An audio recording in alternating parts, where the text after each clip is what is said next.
చాలా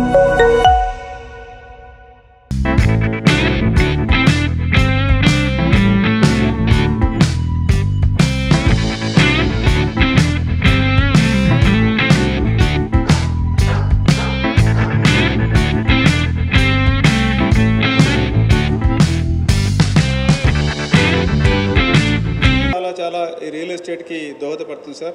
మీరు చేసే కార్యక్రమాలు అంటే మీరు వచ్చినప్పటి నుంచి రిలెంట్లెస్గా మీరు ఎంత దీక్షగా చేస్తుండ్రో, దృఢ సంకల్పంతో పట్టుదలతో చేస్తున్నారో రియల్లీ వండర్ఫుల్ సార్. ఎందుకంటే విదేశీ పర్యటనలో మీరు దాదాపు 3 లక్షల కోట్ల రూపాయలకి MOU తీసుకొచ్చారు. ఫ్యూచర్ సిటీ మన ఫ్రెండ్స్ ఇప్పుడు చెప్పారు, future city, Musi river front, gateway of Hyderabad, తర్వాత skill development university, sports university, metro rail phase 2, RRR, తర్వాత ఇది ఈకో సిస్టమ్ మీద కూడా మీరు ఫోకస్ చేశారు. That is very very important sir. Tiger రిజర్వ్ని కూడా మీరు ప్లాన్ చేశారు. ఎందుకంటే టూరిజం మీద కూడా ఫోకస్ చేశారు. ఇంతవరకు మన రాష్ట్రంలో టూరిజం మీద ఎక్కువ ఫోకస్ చేయలేదు, మీరు అది చేశారు. దానివల్ల కూడా రాష్ట్రానికి ఎంతో ఎంతో ఉపయోగపడుతుంది సార్. సో నిజంగా 3 trillion economy by 2047 your vision. In 10 years 1 trillion economy, definitely it's going to happen sir. మీరు ఏదైతే ఆల్రెడీ MOU సైన్ చేసినారో అవన్నీ అంటే కార్యరూపం దాల్చుకోవడానికి కొంత సమయం పడుతుంది. ప్రతి ఒక్కరు ఏదేదో మాట్లాడుతుంటారు, బట్ రియలిస్టిక్గా చెప్పాలంటే ఎనీ బిగ్ థింగ్ కావాలంటే దానికి సమయం పడుతుంది. మీ టర్మ్లో ఇవన్నీ సాధ్యమవుతున్నాయి, డెఫినెట్గా అవుతాయి. ఎందుకంటే మీ పట్టుదల సార్. ఇవన్నీ నేను మా ఫ్రెండ్స్ అన్నీ ఇంతకుముందు అన్నీ చెప్పారు, ఎన్నో విషయాలు చెప్పారు, బట్ నేను ఒకటే చూసిందంటే మీరు పట్టుకుంటే వదలరు. మీ పట్టుదల హైదరాబాద్ని డెవలప్ చేయాలని, తెలంగాణని డెవలప్ చేయాలని మీరు పట్టుదలతో ఉన్నారు. ఆ పట్టుదలతోనే ఎన్నో విజయాలు సాధిస్తారు. డెఫినెట్గా మా మిత్రులమందరము క్రెడై నుంచి తరఫున మీకు ఏ విధంగా సపోర్ట్ కావాలన్నా సార్ మేము ఉన్నాం సార్. సో ఈరోజు నిజంగా చెప్పాలంటే ఇందాక జగన్ చెప్పినట్టు 10 సంవత్సరాల తర్వాత ఒక హానరబుల్ చీఫ్ మినిస్టర్ ఒక ప్రాపర్టీ షోకి రావడము, ఇది big boost to the real estate. Hyderabad గురించి సార్ నేను ఆల్ ఇండియాలో తిరుగుతూ ఉంటాను, అన్ని సిటీస్లో తిరుగుతూ ఉంటాను. హైదరాబాద్కు చాలా ప్రత్యేకతలు ఉన్నాయి సార్. ఎందుకంటే మనకు వెదర్ అంటాము, తర్వాత మెయిన్ సేఫ్టీ చూసుకోండి, అంటే హాస్పిటాలిటీ చూసుకోండి, అంటే హెల్త్ అనుకోండి, we call it pearl city అంటాము. తర్వాత మనము జినోమ్ వ్యాలీతోని మనము ఎంతో ఇది కోవిడ్ అప్పుడు మన రాష్ట్రమే ప్రపంచ దేశాలన్నిటికీ చేయూతనిచ్చింది. సో చాలా చాలా అడ్వాంటేజెస్ ఉన్నాయి హైదరాబాద్కి. సేఫ్ లివింగ్ అంటే దేశంలో ఎక్కడి నుంచి వచ్చైనా హైదరాబాద్లో నివసించడానికి రెడీగా ఉన్నారు. సో గ్రోత్ గురించి చూస్తే కూడా నెంబర్స్ ఏదో రకరకాల విషయాలు మాట్లాడుతుంటారు, బట్ బీయింగ్ అంటే ట్రావెలింగ్ అక్రాస్ ద కంట్రీ ఎక్కడ చూసినా హైదరాబాద్కి ఒక ప్రత్యేకత ఉంది sir. So that is going to be continued in your tenure. Definitely we are all very very happy to be associated with you. Thank you very much sir. మీరు ఇక్కడ వచ్చి మాకు ఈ ప్రాపర్టీ షో సక్సెస్ చేసినందుకు thank you.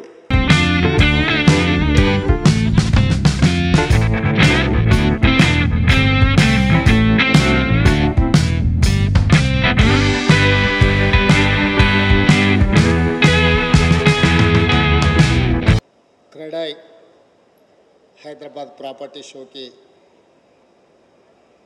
నాతో పాటు విచ్చేసిన పెద్దలు సుదర్శన్ రెడ్డి గారు, ప్రాపర్టీ షో ఏర్పాటు చేసిన క్రెడై ప్రతినిధులు, రాష్ట్ర ప్రభుత్వ ఉన్నతాధికారులు, తెలంగాణ రాష్ట్ర గ్రోత్ ఇంజన్ ప్రతినిధులు, రియల్ ఎస్టేట్ సంస్థ మిత్రులందరూ, ఈరోజు తెలంగాణ రాష్ట్ర ప్రభుత్వం నూతనంగా ఏర్పడ్డ తర్వాత కొన్ని అపోహలు, అనుమానాల నుంచి అభివృద్ధి పదం వైపు నడవడానికి ప్రణాళికలు సిద్ధం చేసుకొని ముందుకు వెళ్తున్న సందర్భంలో అపోహలను అన్నిటిని కూడా పటాపంచలు చేస్తూ క్రెడై హైదరాబాద్ ప్రాపర్టీ షో నిర్వహించి ఈ వేదిక మీద నుంచి అపోహలు సృష్టించడం ద్వారా అభివృద్ధిని అడ్డుకోవాలనుకుంటున్న వాళ్లకు కనువిప్పు కలిగించడానికి కార్యక్రమాన్ని ఏర్పాటు చేసి హైదరాబాద్ నగరం ప్రపంచ నగరాలతో ఏ విధంగా పోటీ పడుతుందో,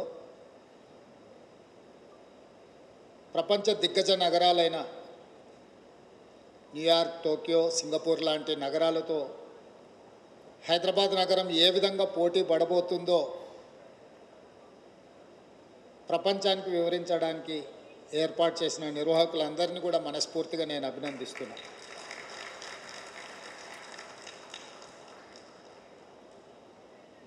ప్రపంచ దేశాలలో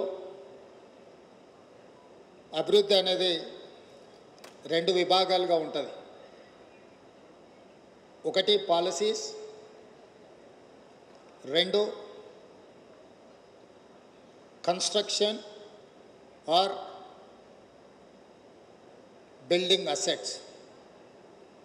These two are two growth engines for any developed country. Policy or philosophy ప్రభుత్వాలు ఏర్పాటు చేయాలి. ప్రభుత్వాలు విధానపరమైన నిర్ణయాలు చేయాలి.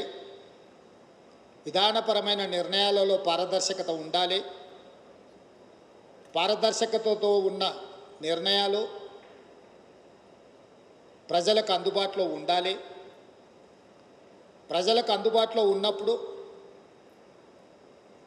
పెట్టుబడులు ఆకర్షించినప్పుడు అభివృద్ధి వాటంతట అవే వేగంగా పరిగెత్తుతాయి. ఈరోజు తెలంగాణ రాష్ట్రం హైదరాబాద్ నగరాన్ని ఉదాహరణగా తీసుకుంటే, కులీ కుతుబ్ షాహీ నుంచి మొదలు పెడితే డాక్టర్ వైఎస్ రాజశేఖర రెడ్డి వరకు కులీ కుతుబ్ షాహీలు కావచ్చు, నిజాం సర్కార్ కావచ్చు, సికింద్రాబాద్ను బిల్డ్ చేసిన బ్రిటిషర్స్ కావచ్చు, హైటెక్ సిటీకి మొట్టమొదట పునాది రాయి వేసిన రాజీవ్ గాంధీ, నేదురుమల్లి జనార్దన్ రెడ్డి గారు కావచ్చు, ఆ పునాది రాయిని కొనసాగించి హైటెక్ సిటీ అని ఒక ఐకానిక్ ప్రాజెక్టు నిర్మించిన చంద్రబాబు నాయుడు గారు కావచ్చు, ఆ విధానాన్ని కొనసాగించిన డాక్టర్ వైఎస్ రాజశేఖర రెడ్డి గారు కావచ్చు. పరిపాలన పరమైన పాలసీ పెరాలసిస్ లేకుండా వీళ్ళు నిర్ణయాలు తీసుకోవడం వల్లనే, పాలకులు మారిన పాలసీ పెరాలసిస్ లేకుండా చూడడం వల్లనే ఈరోజు మనము మన నగరం ప్రపంచ దేశాలతో పోటీ పడగలుగుతుంది. ప్రభుత్వాలు మారినప్పుడు కొన్ని అనుమానాలు ఉంటాయి. పక్క రాష్ట్రాలలో జరుగుతున్న పరిణామాల నుంచి మొదలు పెడితే నాయకుల మధ్యలో ఉన్న భిన్న అభిప్రాయాలు కొంతకాలం ఇలాంటి అనుమానాలు, అపోహలకు దారితీస్తాయి. కానీ ఒక రిచ్ కల్చర్ నుంచి వచ్చిన Telangana culture, we are not going to settle scores with our policies. If someone is having some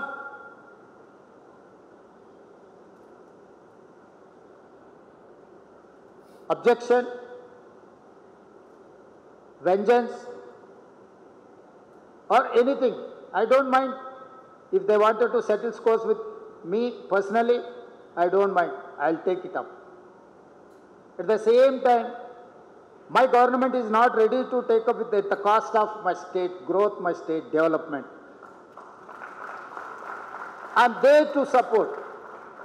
I'm there to take a policy, transparent policy. I'm there to encourage investments. I'm there to support, protect your investment.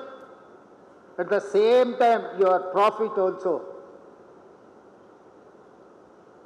మీ పెట్టుబడులకు రక్షణ కల్పించడమే కాదు, మీ పెట్టుబడులకు లాభాలు వచ్చే విధంగా మీ వ్యాపారాలను ప్రోత్సహించే బాధ్యత మా ప్రభుత్వానిది, నాది అని చెప్పి మీ అందరికీ ఈ వేదిక మీద నుంచి నేను విజ్ఞప్తి చేస్తున్నా.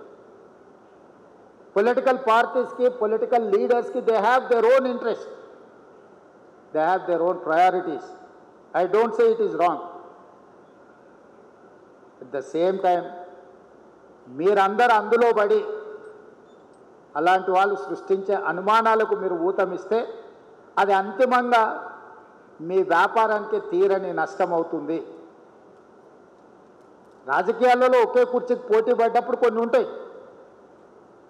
అదే కుర్చీలో కూర్చోవాలని 10 మంది అనుకున్నప్పుడు మిగతా 9 మంది నిరాశ చెందుతారు. అది కుటుంబానికి సంబంధించింది కావచ్చు, కులానికి సంబంధించింది కావచ్చు, ప్రాంతానికి సంబంధించింది కావచ్చు, వ్యక్తులకు సంబంధించింది కావచ్చు, ఉంటాయి ఇవన్నీ. కానీ మీరు వాళ్ళు సృష్టించే అపోహలకి లోనయ్యి మీరు వాటిని వేగంగా వ్యాపింపజేయడానికి ప్రయత్నం చేస్తే అది అంతిమంగా మీ అందరికీ మనందరికీ తెలంగాణ రాష్ట్రానికి దేశ సంపద కూడా నష్టాన్ని చేకూరుస్తుంది. అలాంటి అపోహలు ఏమైనా ఉంటే తొలగించడానికే ఈరోజు ప్రత్యేకంగా సమయం తీసుకొని మీ దగ్గరికి నేను రావడం జరిగింది. ఇంకొక మాట కూడా చెప్పదలుచుకున్నా. ఇన్వెస్ట్మెంట్స్ కోసము రోడ్ షోలు United states of America, Singapore, Japan, south Korea, Dubai లాంటి నగరాలకు పర్యటన చేస్తున్న మేము మీరు రండి మా రాష్ట్రంలో పెట్టుబడులు పెట్టండి, మా నగరాన్ని అభివృద్ధి చేయండి అని విదేశాలకు వెళ్ళి దావోస్ లాంటి వరల్డ్ ఎకనామిక్ ఫోరం మీద వెళ్ళి ఆహ్వానిస్తున్నప్పుడు నేను మిమ్మల్ని అడిగేది ఒకటే, ఇతర దేశాల నుంచి పెట్టుబడులను ఆహ్వానిస్తున్న మేము ఈ నగరంలో, ఈ రాష్ట్రంలో, ఈ దేశం అభివృద్ధి కోసం పాటుపడుతున్న మిమ్మల్ని ఎందుకు ప్రోత్సహించము? ఎవరినో వెళ్ళి ఎక్కడి నుంచో భాష రాని వాడిని, భావం తెలియని వాడిని, ఈ ప్రాంతంతో అనుబంధం లేని వాడిని మా నగరానికి వచ్చి పెట్టుబడులు పెట్టండి, మీకు అవకాశాలు కల్పిస్తామని చెప్తున్న మేము ఇక్కడనే పుట్టి ఇక్కడనే పెరిగి మీ సంపదను మొత్తం ఈ జాతికి అంకితం చేసే మిమ్మల్ని ఎందుకు వదులుకుంటామని మీరు ఆలోచన చేస్తున్నారు? అంటే అపోహలు సృష్టించే వాళ్ళ ఆలోచనలతోని మీరు ప్రయాణం చేస్తే ఇలాంటి అపోహలు వస్తాయి. అందుకే మొట్టమొదటి ప్రాధాన్యత మీకే. మీరు పోటీ పడండి, పాలసీలు అడగండి, ఇంప్రూవ్మెంట్ ఎట్లా చేయాలని చెప్పండి, మీ అనుభవాన్ని మాతో పంచుకోండి. మన నగరాన్ని ఒక గొప్ప నగరంగా తీర్చిదిద్దుకుందాం. I may not satisfy as individual or individuals. నేను ప్రతి వ్యక్తిని సంతోషపెట్టలేకపోవచ్చు. ప్రతి వ్యక్తి ఏదో ఒక అంశంతో నా దగ్గరకు వచ్చినప్పుడు వాళ్ళు అనుకున్న మేరకు నేను సహకరించకపోవచ్చు. దానికి నాకు పరిమితులు ఉండొచ్చు. నేను మధ్యతరగతి మనస్తత్వం ఉన్నవాడిని. నేను పెట్టుబడిదారుడి ఆలోచనలు ఉన్నోని కాదు. మధ్యతరగతి వాడికి సమాజం పట్ల భయం ఉంటుంది, సమాజం పట్ల గౌరవం ఉంటుంది, సమాజం ఏమనుకుంటుందని ఆలోచన చేస్తాడు. ఉన్నంతలో సర్దుకుపోదాం, దుప్పటి ఉన్నంతనే కాళ్ళు జాపుకుందామని ఒక ఆలోచన ఉంటుంది. నేను సగటు మధ్యతరగతి ఆలోచన ఉన్న ముఖ్యమంత్రినే తప్ప కొల్లగొట్టి నిర్మాణాలు చేసుకోవాలి, కొల్లగొట్టింది విదేశాలకు తరలించుకోవాలన్న గొప్ప మనసు, పెద్ద మనసు ఉన్నోని నేను కాదు. అందుకే కొంతమంది ఏదైనా ప్రపోజల్స్ వచ్చినప్పుడు I may not oblige your whatever మీ యొక్క ప్రతిపాదన నేను ఆమోదించకపోవచ్చు. లేదా గతంలో మీరు ఏదైనా సూపర్ లగ్జరీస్ పొందిన వాటిని ఇప్పుడు నేను కొనసాగించకపోవచ్చు. దాంతో మీకు సహజంగా కోపం వస్తుంది. స్పెషల్ ప్రివిలేజ్ ఉన్న వాళ్ళకి, వైల్డ్ కార్డ్ ఎంట్రీ ఉన్న వాళ్ళకి ఒకవేళ సడన్గా అట్లాంటి వెసులుబాటు లేకపోతే న్యాచురల్గా వాళ్ళ కోపం ఉంటుంది.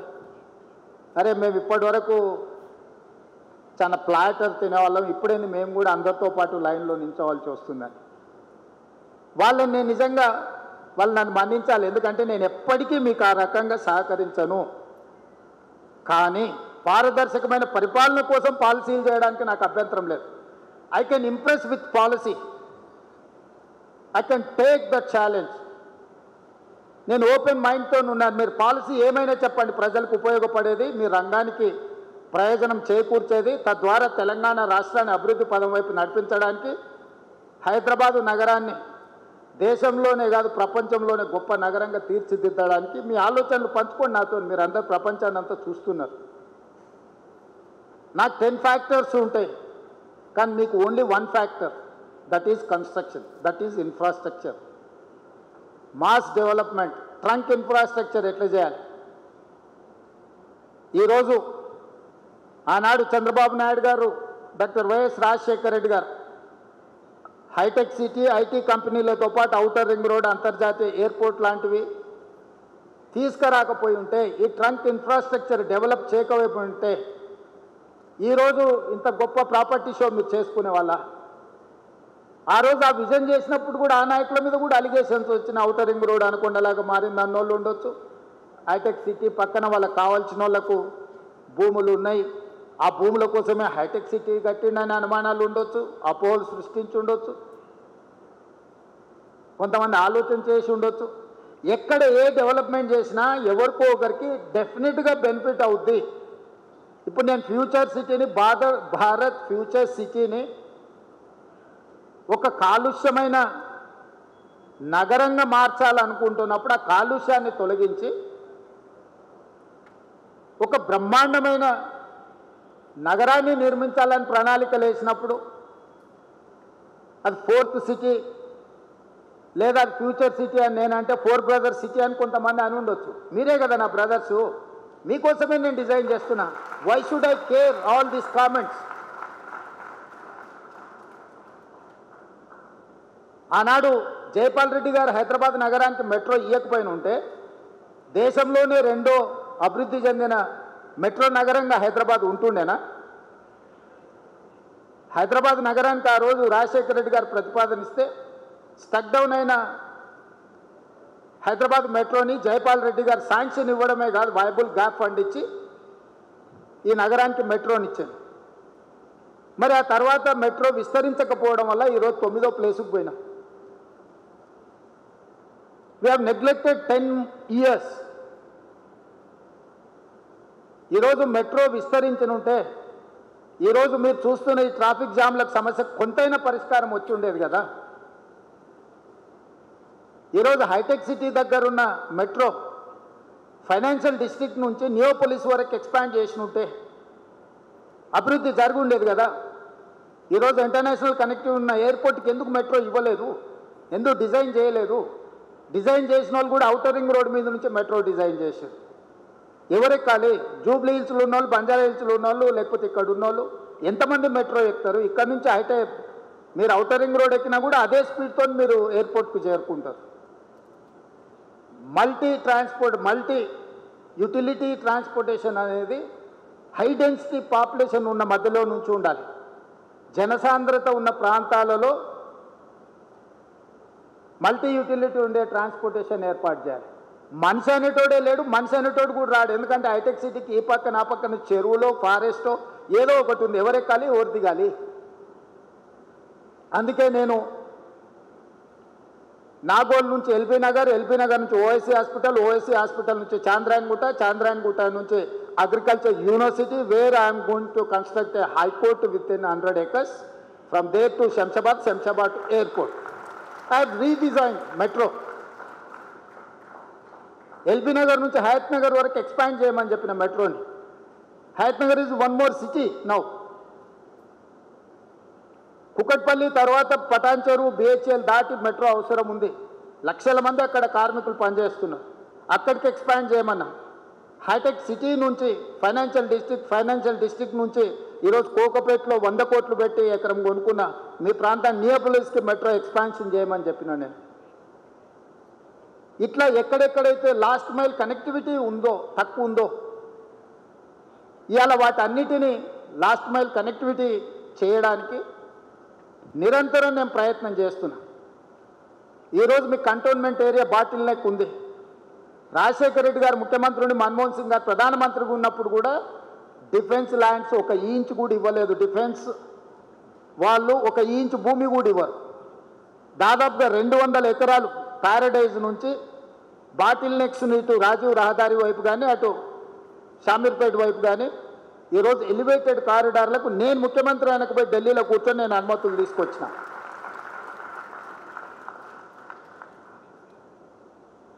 ఇవన్నీ కూడా మన నగరం యొక్క ప్రతిష్ట పెంచడానికి. ఈరోజు షామీర్పేట వరకు మెట్రో, ఈరోజు మేడ్చల్ వరకు మెట్రో ఎక్స్పాన్షన్కి మనం ప్రతిపాదనలు ఇచ్చినాం. షామీర్పేట, మేడ్చల్ కూడా ఈరోజు ఒక నగరం స్థాయిలో విస్తరించినాయి. వీటన్నిటిని మనం అభివృద్ధి చేసుకోవాలంటే సంకల్పం ఉండాలి, ప్రణాళిక ఉండాలి, దాంతోపాటు ప్రయత్నం ఉండాలి. అప్పుడప్పుడు లెక్కలు వేస్తుంటారు, ఒకటోసారి రెండోసారి మూడోసారి అరాజ్ బారినట్టు ఢిల్లీ పోయిందని. అనుమతులు ఢిల్లీలో ఇచ్చేది ఉంటే ఏడికి పోవాలి నేను? మీ హై రైజ్డ్ పర్మిషన్కి బెంగళూరు అనుకుంటా ఎయిర్పోర్ట్ అథారిటీ క్లియరెన్స్ ఇవ్వాలంటే, అవునా? ఢిల్లీ అంటే సదరన్ పార్ట్ ఆఫీస్ బెంగళూరులో ఉందా ఎయిర్పోర్ట్ అథారిటీ క్లియరెన్స్? ఒకవేళ హై రైజ్డ్ పోయినప్పుడు వాటెవర్ ఢిల్లీలో ఉందనుకోండి, అనుమతులు ఇవ్వాల్సిందే ఢిల్లీలో ఉంటే మీరు దుబాయ్ పోయి అడగలేరు కదా. మెట్రోకి అనుమతి ఇవ్వాలన్నా, మూసీకి అనుమతి ఇవ్వాలన్నా, ఎలివేటెడ్ కారిడార్స్కి అనుమతి ఇవ్వాలన్నా, డిఫెన్స్ ల్యాండ్స్ ఇవ్వాలన్నా, లేకపోతే గ్రాంట్ ఇవ్వాలన్నా, లోన్కి సావరిన్ గ్యారంటీ ఇవ్వాలన్నా కేంద్ర ప్రభుత్వం ఇవ్వాలి. కేంద్ర ప్రభుత్వం ఎక్కడి నుంచి ఫంక్షన్ చేస్తుంది, ఎక్కడి నుంచి పనిచేస్తుంది? ఢిల్లీ నుంచి. భారత రాజ్యాంగం రాసేటప్పుడే state subject, central subject, concurrence list అని 3 రకాలుగా పరిపాలనకు వెసులుబాటు ఇచ్చారు. ఒకటి రాష్ట్రమే నిర్ణయాలు తీసుకోవచ్చు, 2 కేంద్రమే తీసుకుంటే like railway, like airport authority or otherwise telecom ఇట్లాంటివి ఉంటే, కొన్ని రాష్ట్రం కేంద్రం కలిసి వ్యవసాయము, విద్య ఇట్లాంటివి రాష్ట్రం కేంద్రం కలిసి నిర్ణయాలు తీసుకోండి. మరి వాళ్ళందరినీ కలిసి ప్రయత్నం చేస్తుంటే ఢిల్లీలో మాకు పెద్ద బంగ్లా ఇచ్చిండ్రు ముఖ్యమంత్రికి. ఢిల్లీలో బంగ్లా ఎందుకు ఇచ్చిండ్రు? ఢిల్లీలో వచ్చి 4 రోజులు ఉండి, నెలకు 4 రోజులు ఢిల్లీలో ఉండి అన్ని శాఖల అనుమతులు తీసుకొని పోవడానికి ఢిల్లీలో ముఖ్యమంత్రి గారికి బంగ్లా ఇచ్చిండ్రు. దాన్ని ఫామ్ హౌస్ లాగా వాడుకొని దావతులు చేసుకోనికి ఇయ్యలే. దాన్ని సద్వినియోగం చేస్తున్నా. ఈరోజు కేంద్రం నుంచి నేను తీసుకొచ్చిన అనుమతులు మీరు లిస్టు తీసుకోండి, ఎప్పుడైనా అసెంబ్లీలో లిస్ట్ అంతా పెడతా నేను. గతంలో పాలకులు కాళేశ్వరం కార్పొరేషన్ పేరు మీద 1 lakh crores ఆల్మోస్ట్ ఖర్చు పెట్టి దాంట్లో ఒక 70,000 కోట్లు, మీరు అందరు వ్యాపారంలో ఉన్నారు కాబట్టి మీతో పంచుకుంటున్నా, 12 years టైంకి 11.5% రేట్ ఆఫ్ ఇంట్రెస్ట్లో అప్పులు తీసుకొచ్చి, అసలు ఎవరైనా మన సొంత వ్యాపారం అయితే 11.5% at the rate of 11.5% per annum మనం అప్పులు తెస్తామా? 12 సంవత్సరాల పరిమితికి లోబడి 3 సంవత్సరాలు ఆల్రెడీ అయిపోయింది. ఇప్పుడు 9 ఏళ్ళల్లో నేను వచ్చిన 20 నెలల్లో 29,000 కోట్లు నేను అప్పు కట్టిన కాళేశ్వరానికి. కాళేశ్వరంలో ₹1 నేను ఖర్చు పెడితే నాకు 42 పైసలు రిటర్న్ వస్తుంది. BC ratio, cost benefit ratio చూస్తే ₹1 నేను విద్యుత్కు ఇతర ప్రాజెక్ట్ కాస్ట్కి కాపెక్స్ మీద నేను కట్టే ఇంట్రెస్ట్ లెక్కేస్తే ₹1 నేను పెట్టుబడి పెడితే నాకు 42 పైసలు వస్తుంది. నేను 50 సార్లు పోయి మోడీ గారిని కలిసిన ప్రతిసారి నాకు డెట్ రీస్ట్రక్చర్ కావాలి, నువ్వు దివాలా తీసినోనికి డెట్ రీస్ట్రక్చర్ ఇస్తావు, ఎన్సీఎల్టీ పోయినోనికి డెట్ రీస్ట్రక్చర్ ఇస్తావు, నేను ఆన్ టైం కడతా అంటే నాకు డెట్ రీస్ట్రక్చర్ ఎందుకు అని ప్రధానమంత్రి గారితో 10 సార్లు మాట్లాడి మన 26,000 కోట్ల రూపాయలని 35 సంవత్సరాలకు రీస్ట్రక్చర్ చేయించి 7.5% రేట్ ఆఫ్ ఇంట్రెస్ట్కు నేను ఢిల్లీ నుంచి సాధించి వచ్చిన. This is what my capability.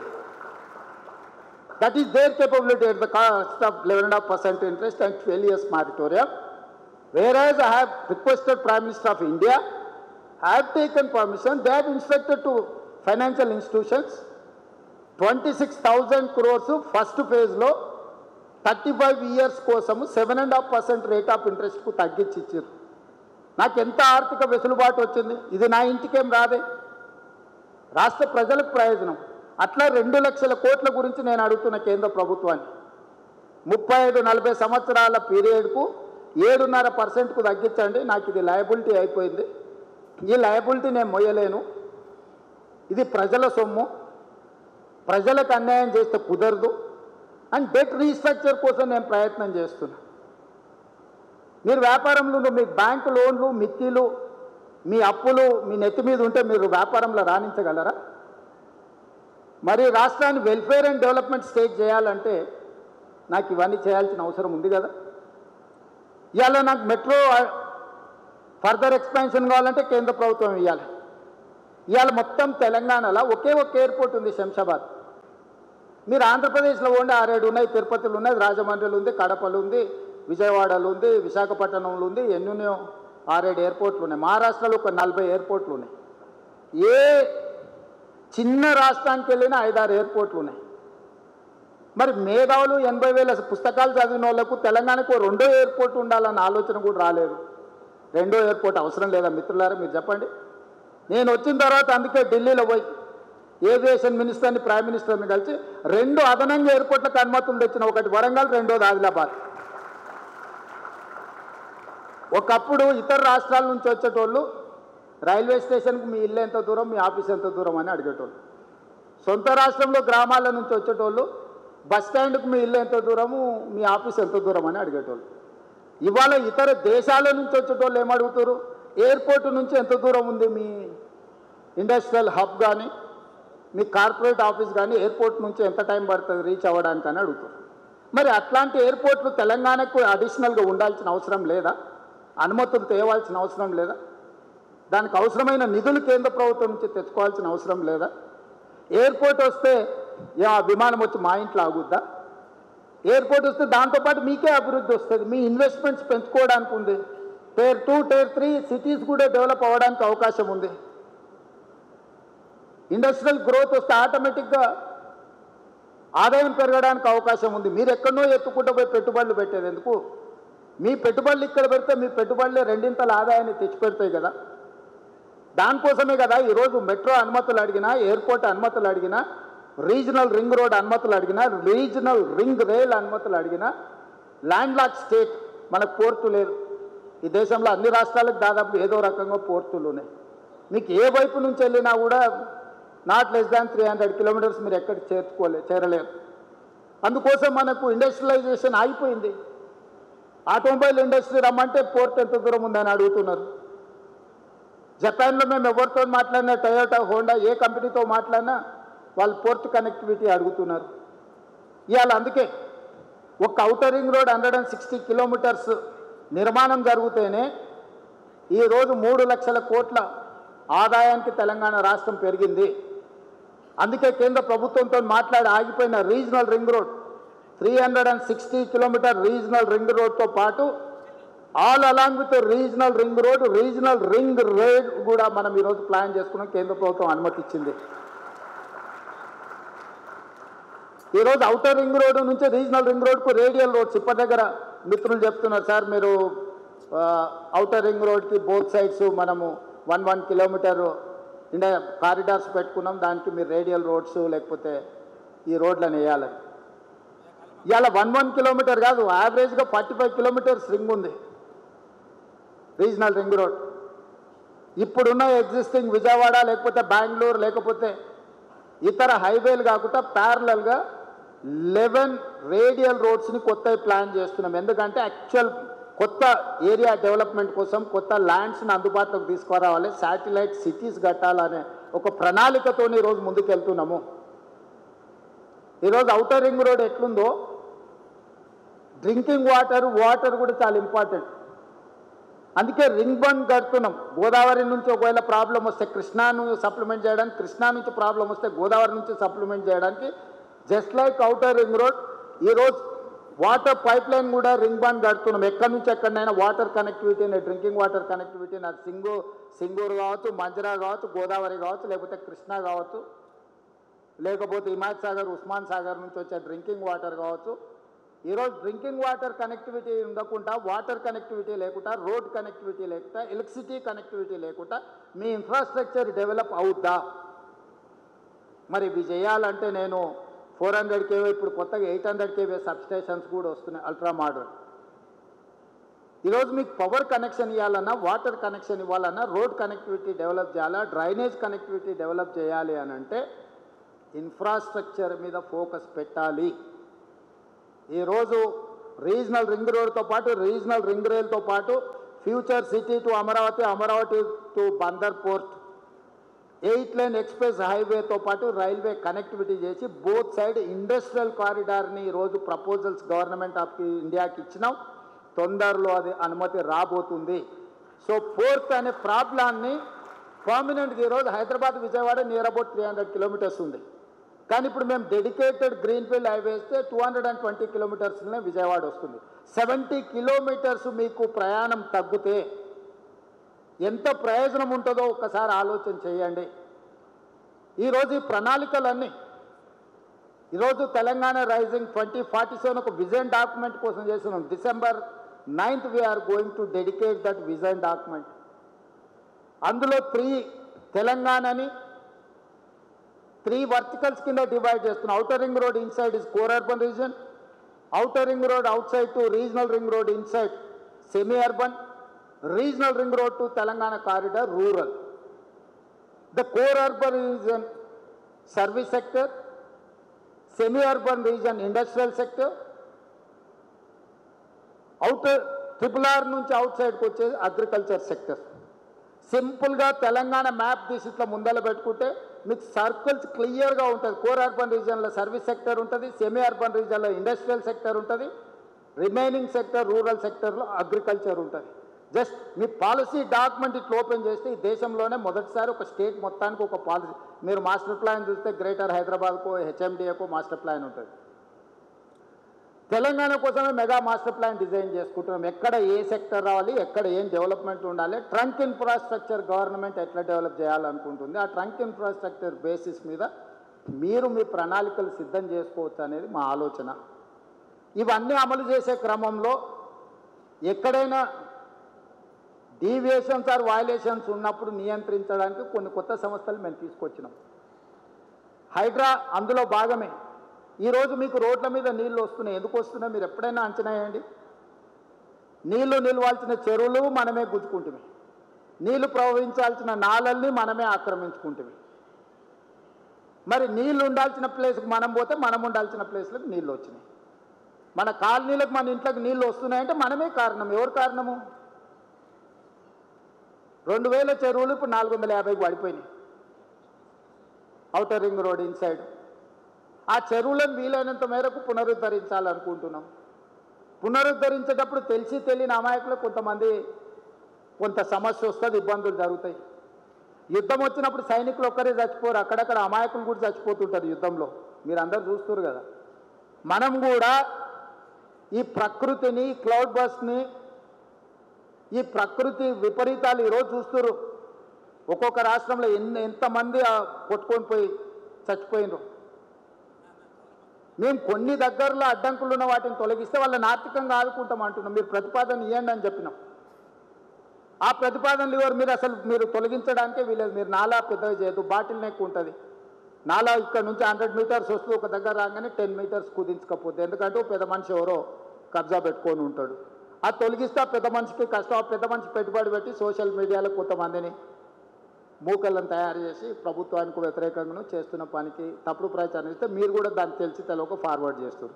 అది శివరాకరికి మళ్ళీ మీ వైపే వచ్చి మీకే తగులుకుంటుంది. అది దానివల్ల నాకేముంటుంది? ఒక నాలా ఎంక్రోచ్మెంట్ని తొలగిస్తే యాజ్ ఏ చీఫ్ మినిస్టర్ నాకేమన్నా వస్తుందా? నాకేమన్నా ప్రయోజనం ఉందా? ఒక చెరువును పునరుద్ధరిస్తే బతుకమ్మకుంట పునరుద్ధరించిన నేనే స్విమ్మింగ్ పూల్గా వాడుకోను కదా దాన్ని. ఆ ప్రాంత ప్రజలకు ప్రయోజనము. సున్నం చెరువును పునరుద్ధరిస్తే మీకు ఈ ప్రాంతంలో ఉండేటోళ్ళకే ప్రయోజనము. ఆ రోజు ఇక్కడ హైటెక్ సిటీ కట్టిన రోజు చాలామంది ఆరోపణలు వేసారు. ఈరోజు హైటెక్ సిటీ ఎన్నిటికీ వేదిక అయింది. ఇవన్నీ కూడా మీరందరూ విజ్ఞతతో ఆలోచన చేయాలి. తెలంగాణ కోసం మనం వేసుకుంటున్న ప్రణాళికల్ని ప్రజలకు తీసుకెళ్లాల్సిన బాధ్యత మీదే. ప్రణాళికలు సిద్ధం చేసేది మేము, ప్రమోట్ చేయాల్సింది మీరు.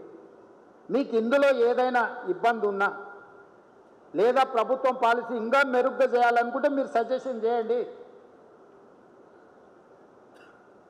ఈరోజు టోనీ బ్లేయర్ నుంచి హైదరాబాద్లో చదువుకున్న విద్యార్థులు, world bank chairman Ajay Banga, Satya Nadella, Shantanu Narayen, Premji Vasav, all these 4 CEOs of the global కంపెనీస్కి మన HPS స్టూడెంట్స్ వాళ్ళ నాలెడ్జ్ని మనకు షేర్ చేస్తున్నారు.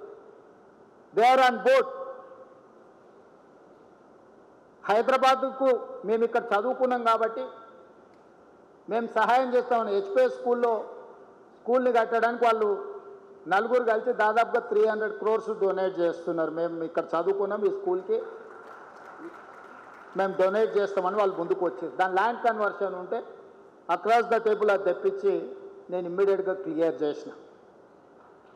ఇవన్నీ కూడా మన నగరాన్ని గొప్ప నగరంగా మార్చుకోవడం కోసమే కదా. ఇవన్నీ కూడా మీ అందరితో పంచుకోవాలన్నదే నా ఆలోచన. నాకు వేరే ఏం కోరికలు లేవు. కులీ కుతుబ్ షా ఏం తీసుకెళ్ళాలి, ఆయన కట్టిన చార్మినార్ ఇక్కడనే ఉండిపోయింది. గోల్కొండ రాజులు గోల్కొండ కట్టిరు, వాళ్ళు ఏం తీసుకోవాలి, అది అక్కడనే ఉంది. ఔటర్ రింగ్ రోడ్ అంతర్జాతీయ ఎయిర్పోర్టు రాజశేఖర రెడ్డి గారు తీసుకెళ్ళాలి. చంద్రబాబు నాయుడు గారు అమరావతి పోయినా హైటెక్ సిటీ మన దగ్గరనే ఉంది.